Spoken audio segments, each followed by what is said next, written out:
Film निर्देशक के रूप में मनमोहन देसाई का, लेखक के रूप में सलीम जावेद की जोड़ी का और गायक के रूप में किशोर कुमार का हिंदी सिनेमा में अहम योगदान रहा है, क्योंकि मनमोहन देसाई ने अमर अकबर एंथनी, कूली और मर्द जैसी ब्लॉकबस्टर फिल्में बॉलीवुड को दी हैं और सलीम जावेद की जोड़ी ने दीवार और शोले जैसी कई नायाब फिल्में, और किशोर कुमार साहब ने तो हिंदी सिनेमा को कई अतुलनीय सुरीले नगमे दिए हैं। और इस तरह तीन अलग अलग प्रतिभाओं के धनी लोग जब एक फिल्म के लिए मिलकर काम करते हैं तो उस फिल्म के बेहतरीन होने की संभावनाएं कई गुना बढ़ जाती हैं। लेकिन इस प्रकार की प्रतिभाओं की आपसी खींचातानी से दर्शकों को इनसे मिलने वाली बेहतरीन फिल्मों से वंचित रहना पड़ता है। फ्रेंड्स, मनमोहन देसाई ने अपने डायरेक्शनल करियर की शुरुआत 1957 की फिल्म जन्म जन्म के फेरे से की और उस दौर में मुकेश और मोहम्मद रफ़ी की आवाज़ में ही ज़्यादातर गाने गाए जाते थे। जन्म जन्म के फेरे फिल्म में 8 गाने थे, जिनमें से 4 गाने रफ़ी साहब की आवाज़ में थे। और अपनी इस पहली ही डायरेक्शनल फिल्म के साथ मनमोहन देसाई को मोहम्मद रफ़ी की आवाज़ ऐसी जची कि इसके बाद वो अपनी हर फिल्म में मोहम्मद रफ़ी साहब की आवाज़ में रिकॉर्ड किए गए गाने शामिल करने लग गए। व्यूअर 60 के दशक के अंतिम सालों में किशोर कुमार प्रचलन में आए और दूसरी तरफ राजेश खन्ना भी अचानक रोमांटिक सुपरस्टार के रूप में उभरे। 1969 में आई फिल्म आराधना में किशोर कुमार द्वारा गाए और राजेश खन्ना पर फिल्माए गए गाने सुपरहिट हो गए और आराधना की सुपर सक्सेस के बाद सारे फिल्म मेकर राजेश खन्ना को अपनी फिल्म में लेने के लिए बेताब होने लगे और उन सारे फिल्म मेकर्स में मनमोहन देसाई भी थे। मनमोहन देसाई ने राजेश खन्ना को फिल्म सच्चा झूठा के लिए साइन किया और चाहे किशोर कुमार कितने ही पॉपुलर हो, फिर भी मनमोहन देसाई सच्चा झूठा के सभी गाने मोहम्मद रफ़ी से ही गवाना चाहते थे। लेकिन क्योंकि किशोर कुमार राजेश खन्ना की आवाज़ माने जाने लगे थे, इसलिए म्यूजिक डायरेक्टर्स कल्याण जी आनंद जी के सजेशन के कारण सच्चा झूठा मनमोहन देसाई के डायरेक्शन में बनी वो पहली फिल्म रही जिसमें किशोर कुमार ने गाने गाए। व्यूअर, सभी वर्जन्स मिलाकर कुल 7 गानों वाली इस फिल्म में 6 गानों में किशोर कुमार की आवाज़ थी और एक में मोहम्मद रफ़ी साहब की। सच्चा झूठा फिल्म के लिए किशोर कुमार द्वारा गाए गए गाने दिल सच्चा और चेहरा झूठा तथा मेरी प्यारी बहनियां बनेगी दुल्हनियां सुपरहिट रहे और अपने अन्य गानों की वजह से देखते ही देखते किशोर कुमार नंबर 1 सिंगर बन गए और न चाहते हुए भी मनमोहन देसाई को अपनी फिल्मों में किशोर कुमार से गाने गंवाने पड़े। हालांकि मनमोहन देसाई किशोर कुमार को पसंद नहीं करते थे, ये बात उन्होंने बहुत बाद में कबूली, तो उस बात को हम भी बाद में करते हैं और पहले बात कर लेते हैं मशहूर राइटर जोड़ी सलीम जावेद और मनमोहन देसाई के खट्टे मीठे रिश्तों की।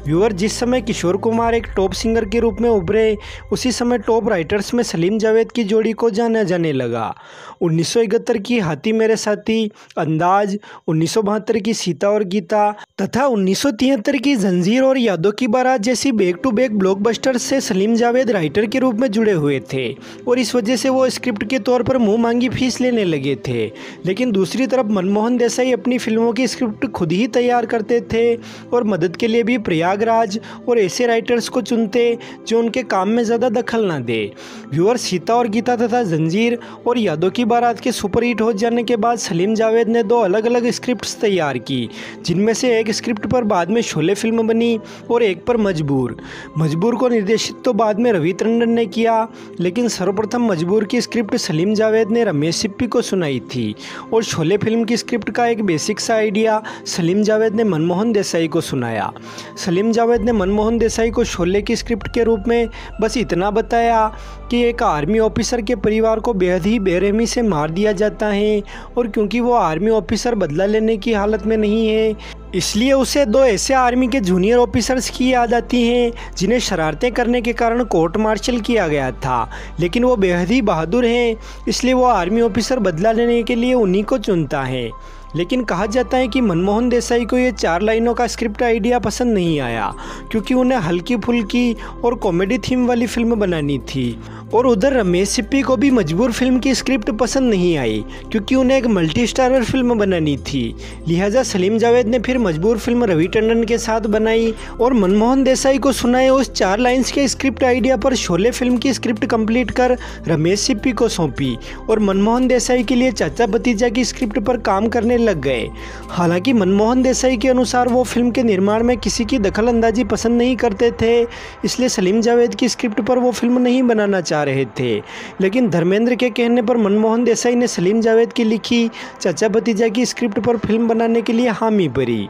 लेकिन फिल्म के निर्माण के दौरान सलीम जावेद और मनमोहन देसाई के बीच का तनाव कम होने के स्थान पर और बढ़ा और नतीजा ये हुआ कि चाचा भतीजा सलीम जावेद के अलावा धर्मेंद्र के साथ भी मनमोहन देसाई की आखिरी फिल्म साबित हुई। वैसे चाचा भतीजा बॉक्स ऑफिस पर हिट होने के साथ साल की 5वीं हाईएस्ट ग्रोसर फिल्म रही, लेकिन बॉक्स ऑफिस पर वो कमाल नहीं दिखा पाई जो कि मनमोहन देसाई की उसी साल रिलीज हुई अन्य 3 फिल्मों अमर अकबर एंथनी, धर्मवीर और परवरिश ने दिखाया। वैसे इस बारे में जब मनमोहन देसाई से पूछा गया तो उन्होंने कहा कि कोई भी आत्मसम्मान वाला डायरेक्टर इन दोनों चार्लीज के साथ यानी सलीम जावेद के साथ काम करना पसंद नहीं करेगा और चाचा भतीजा के लिए इन दोनों के साथ काम करना मेरी बेहद बड़ी गलती थी जिसे मैं कभी नहीं दोहराऊंगा। लेकिन जब मनमोहन देसाई से कहा गया कि सलीम जावेद ने तो जंजीर, दीवार और शोले जैसी बड़ी फिल्में दी हैं, तो इस पर मनमोहन देसाई का कहना था कि अगर सलीम जावेद द्वारा लिखी हुई स्क्रिप्ट्स इतनी ही ग्रेट होती हैं तो चाचा भतीजा को मेरी अन्य फिल्म से अमर अकबर एंथनी,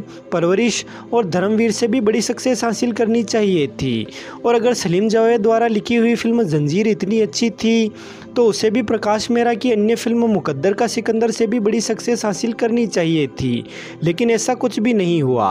दरअसल चाचा भतीजा की मेकिंग के दौरान सलीम जावेद और मनमोहन देसाई के बीच फिल्म की स्क्रिप्ट और सीन्स को लेकर काफ़ी बहस हुई थी और मनमोहन देसाई को ये बिल्कुल भी पसंद नहीं था कि कोई भी उनके काम में दखल अंदाजी करे। और ऐसी ही दखल अमिताभ बच्चन ने उनकी मनमोहन देसाई के साथ पहली फिल्म परवरिश के दौरान देने की कोशिश की थी, लेकिन जल्दी ही बिग बी को ये बात समझ आ गई कि मनमोहन देसाई अपने काम में किसी का इंटरफेयर बर्दाश्त नहीं करते। लेकिन अफसोस के सलीम जावेद ये नहीं समझ पाए और चाचा भतीजा इस जोड़ी की एक साथ पहली और आखिरी फिल्म साबित हुई। हालांकि चाचा भतीजा से लगभग 12 साल बाद आई मनमोहन देसाई की ही फिल्म तूफान की स्क्रिप्ट सलीम जावेद की जोड़ी के ही सदस्य सलीम खान ने की थी, लेकिन तूफान भी कुछ कमाल नहीं दिखा पाई।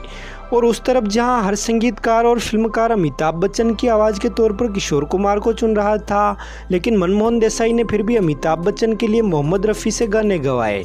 फ्रेंड्स, मनमोहन देसाई की देश प्रेमी ऐसी आखिरी फिल्म थी जिसके लिए मोहम्मद रफ़ी ने गाना गाया। और देश प्रेमी की रिलीज से पहले ही जब मोहम्मद रफ़ी की डेथ हो गई तो मनमोहन देसाई ने देश प्रेमी सहित अपनी सारी फिल्मों को मोहम्मद रफ़ी को डेडिकेट किया और अपनी आगे की फिल्म कुली के सारे गाने किशोर कुमार के स्थान पर नए सिंगर शब्बीर कुमार से गवाए, क्योंकि उनके अनुसार शब्बीर कुमार की आवाज़ उन्हें मोहम्मद रफ़ी की याद दिलाती थी, जबकि किशोर कुमार की आवाज़ से वो इरिटेट हो जाते थे। और किशोर कुमार को वो सिर्फ इसलिए अपनी फिल्मों में साइन करते थे क्योंकि वो पॉपुलर थे, वरन उनकी आवाज़ उन्हें बिल्कुल पसंद नहीं थी। व्यूअर, मनमोहन देसाई के ऐसा कहने के पीछे की वजह किशोर कुमार और उनके बीच देश प्रेमी के गानों की रिकॉर्डिंग के दौरान हुए किसी झगड़े को बताया जाता है। खैर, आपकी इस बारे में क्या राय है ये हमें कमेंट कर ज़रूर बताएं। और ये वीडियो और इसमें की गई मेरी मेहनत अगर आपको पसंद आई हो तो वीडियो को लाइक करने के साथ साथ चैनल को सब्सक्राइब अवश्य कर लें, ताकि ऐसी ही वीडियोज़ लगातार बनाने का हौसला मुझे मिलता रहे। धन्यवाद।